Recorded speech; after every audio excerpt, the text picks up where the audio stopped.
is monitoring the impact of research and development investment in the quality of life. And we're getting lessons from countries with high or very high human development index. So my studies documentary analysis. The documents came from the data came from UNDP and organizations relying on UNDP for data basis. Okay? So I'm Monica Vino from the Polytechnic University of the Philippines, processing person, Bunalay, and General Luna.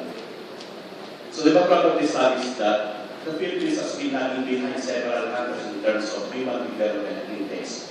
This is an index of the quality of life of people in particular countries. Now we have known for it for several years, or even for years, decades, that research and development really affects the quality of life.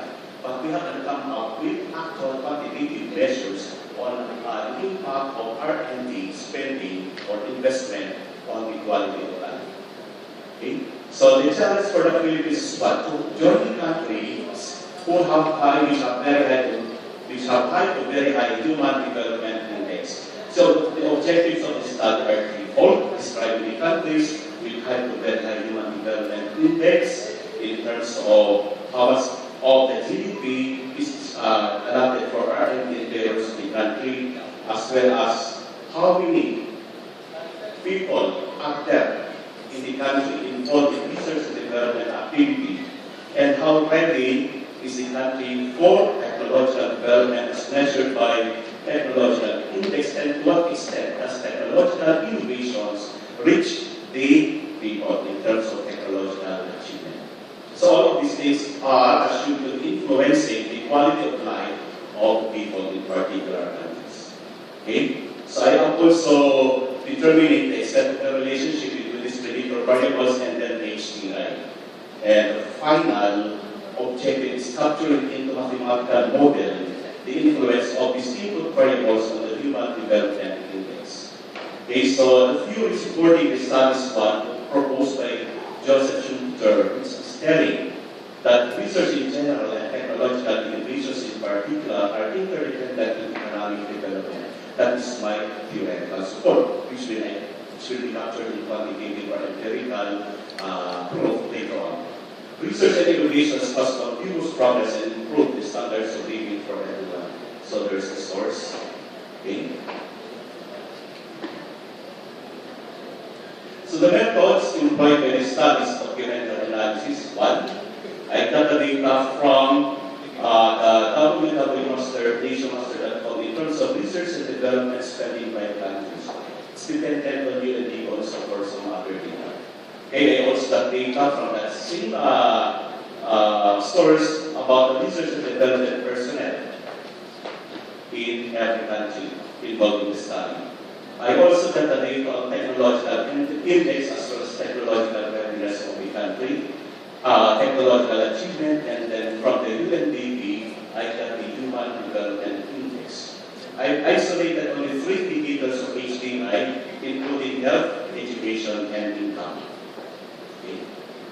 So why we go with those 3? Because these are the 3 directly affecting the inhabitants of the country. Some other indicators are not affecting ordinary people of the country. Okay, for the analysis of the data, there is what is split mean and standard deviation. And for the inferential, I use Spearman rule and regression analysis. Why did I use Spearman rule instead of Pearson R? Because there are distinct values. This will be affecting the validity of the data. That's why I use Spearman also, that the differences among the values will not be that great. Okay? So the findings of the study are as follows. Okay, the profile of countries with high to very high human development index. There are 47 countries belonging to very high human development index led by Norway, and under 10 is Barbados. And then we have the second group of countries high human development index. I think it's Uruguay down to Tunisia. The Philippines is at the lower 50%. I think we are only 112 of the 187. Okay? So this is the profile now. These countries having high to very high human development index would be spending as much as 3.8% of their GDP for research and development. There's that zero. That is the case of Malta. Malta is not much on R&D, but more on tourism and real estate. That's why less on R&D. Now, this is the profile. This is 96. This is a small country. I think this is Malta. And then you have as high as 5,686 is the case of, I think, Finland or Denmark or in this. Higher than Japan. Japan comes next. And then the technological index is a scale of 10 as low as 3.15 to as high as 6.24. And for the technological achievement, the highest is 1 as low as 0.26 to as high as 0.73. And for the HDI, the lowest is 6.99 to as high as 6.4. It is the case of Norway. Norway is always leading in terms of human development index. Now let's compare the Philippines with these countries. How much does the Philippines spend on R&D?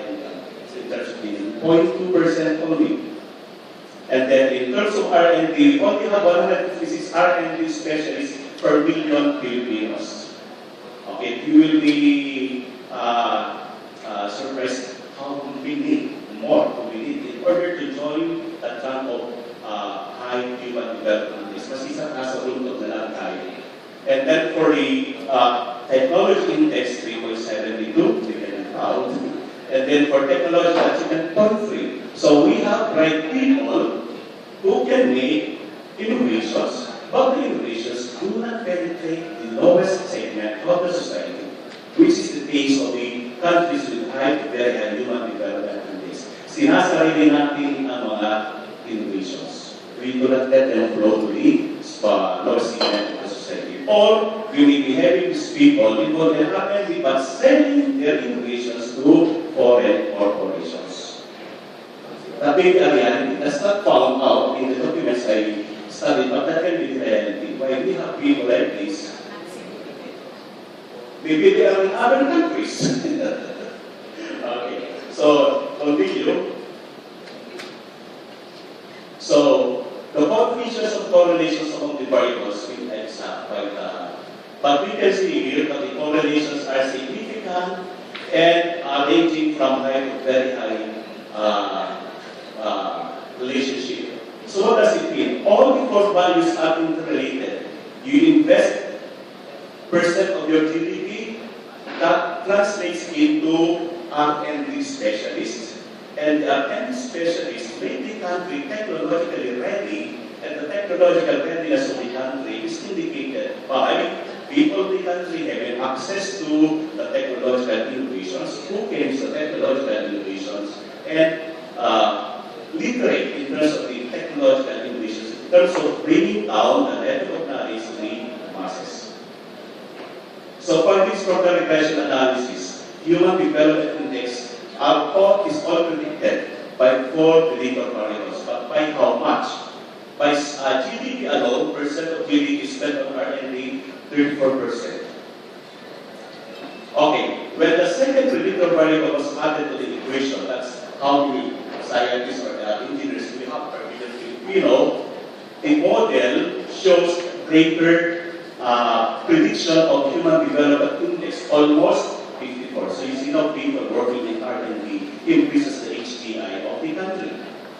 And to the extent this R&D people make the country technologically ready, the explanatory capacity is increased by how many percent? More than almost 15%. And when technology reaches people, technological innovations, technological index is almost 183%. So it's the usability of the technology that's really explaining human development index. But all of these are what they are done. Okay, so model forms the best predictive capacity. In simple language, the ability of the people to avail of technological innovations is the key to higher human development index. Remember that these are countries with high to very high human development index. So for the final equation, we have that. Human development index is predicted by this equation. Now let me simplify this. Okay. So the discussion centers on investment in R&D confirms the is really affecting human development. Okay, this is supported by the document from Japan, by study made by or by the documents from Canada, and by the move of Sweden now to increase its expenditure on R&D in terms of percent of their GDP by as much as 13.2%. Okay, higher than the previous. Another finding, R&D personnel per capita this economy, and we find support from UNFA, from other media. Another findings of the study,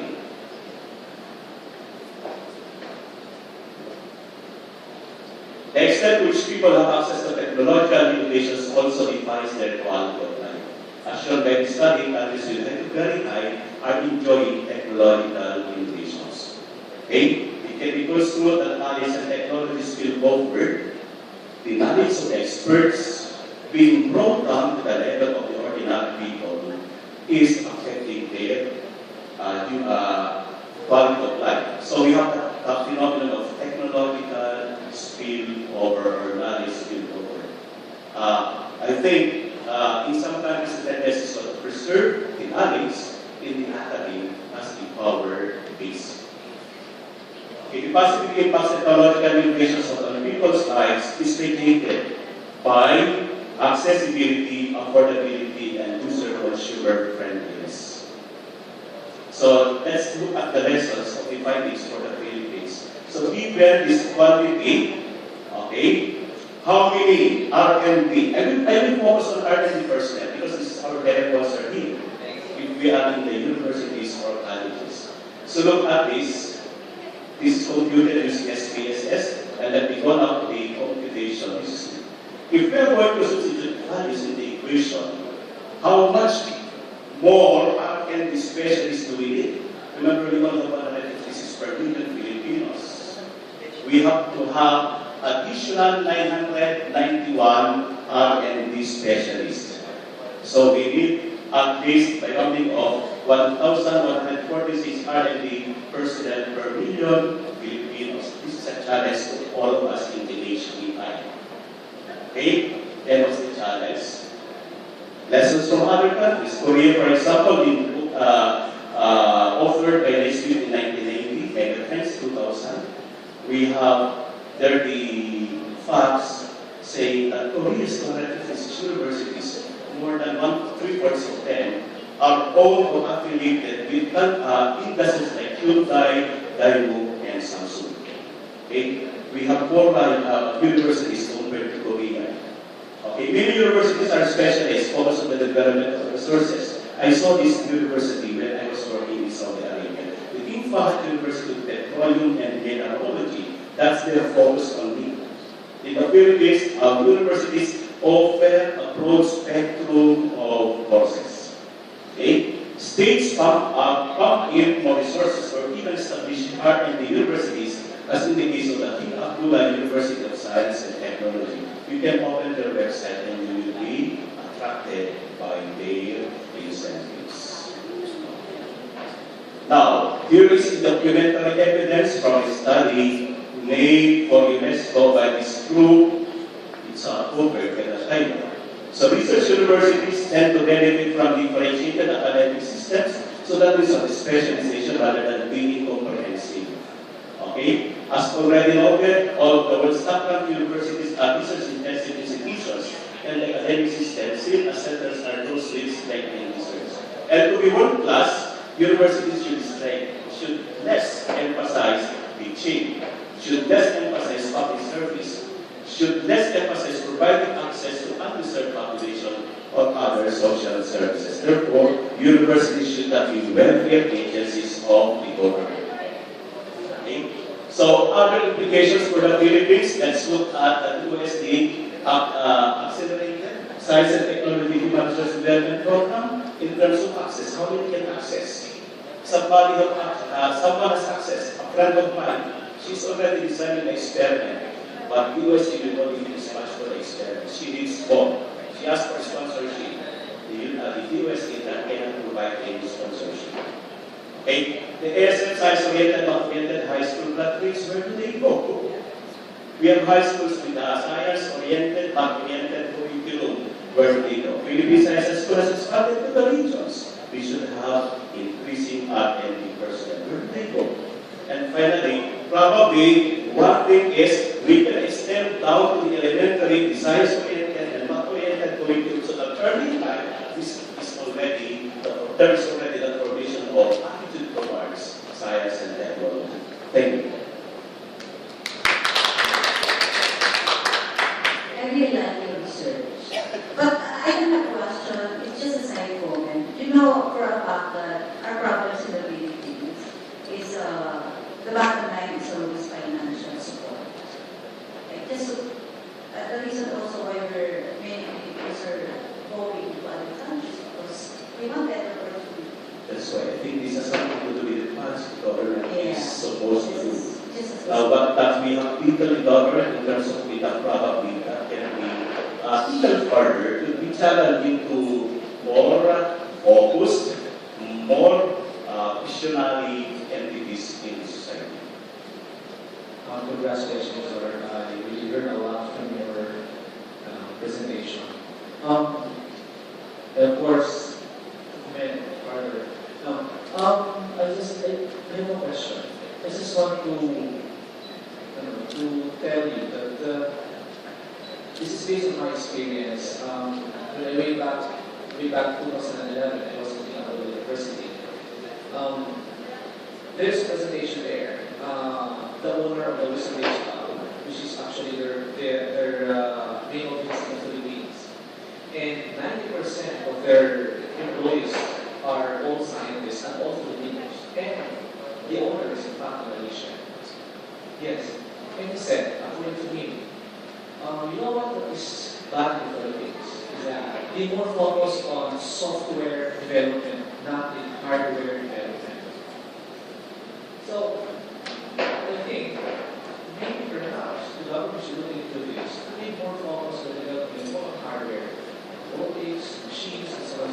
Kasi ang dami natin mga developers sa software, sabi ng So since Mr. Digital is more focused on nanotechnology, and we know naman that nanotechnology is very expensive, millions para ng laboratory para equipment, everything, costly. So, another one is yung sa transfer technology, diba, that's part of RA,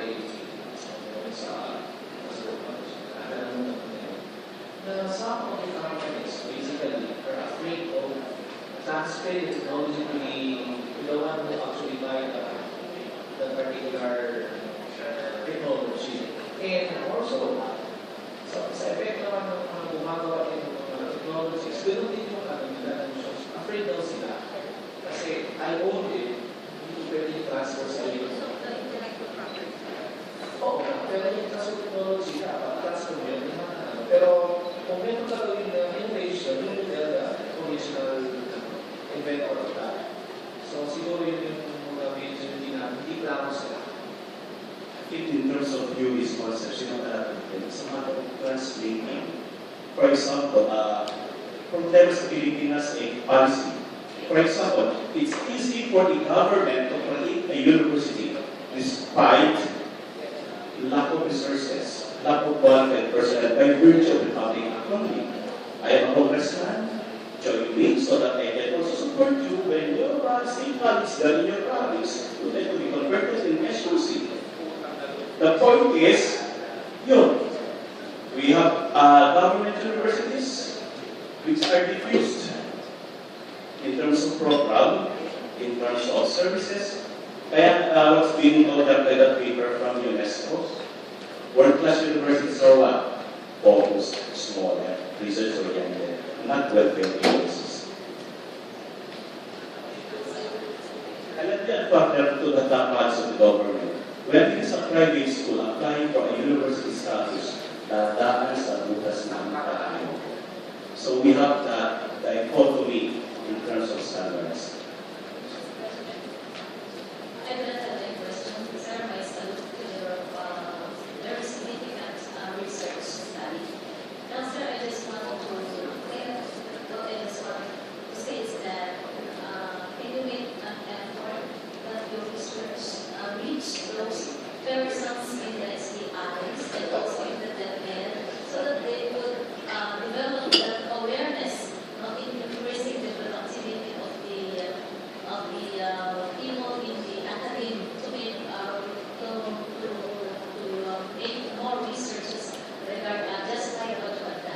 the first long-term higher education development plan drafted by the first set of CHED people, the Taparangin, included already the regionalization of universities, flagship program, no education. In fact, I was in Bicol then, and Bicol was one of the flagship programs being identified for issues in Bicol as well. Volcanology and thermal engineering, because the university is in Canto or Timor, which is always a threat for them, not knowing the resources in the natural formation.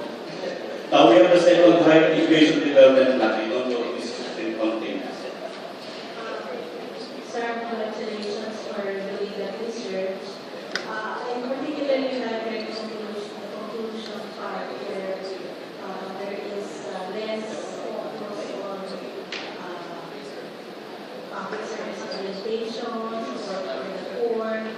Maybe because of that kind of orientation in the academe, that's the reason why we don't want to rise above we don't want to rise above this problem, particularly because of the assurance that there will always be help. There will always be this orientation that when you are poor or when you are less fortunate, the government will always take care. So we have been living in the welfare idea of mindset. Sir, it's a matter of changing or what social scientists can do to help us bring up the whole social orientation to our life. Thank you for the comments. Thank you, sir. And for our last presenter, from Manila State University, we have Ms. Marilyn Israel.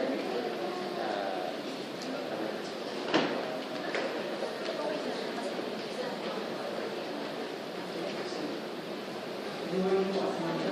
And good morning. Sabi ko, good morning po sa Lobos. I'm Marilyn Israel from Manila State University. Go Malaysia. My title of my research is presented is banana, bongbong, and lalunggay pudding. This is a process of a mixture of these three products. It's also an innovation and also a new product for distribution schools.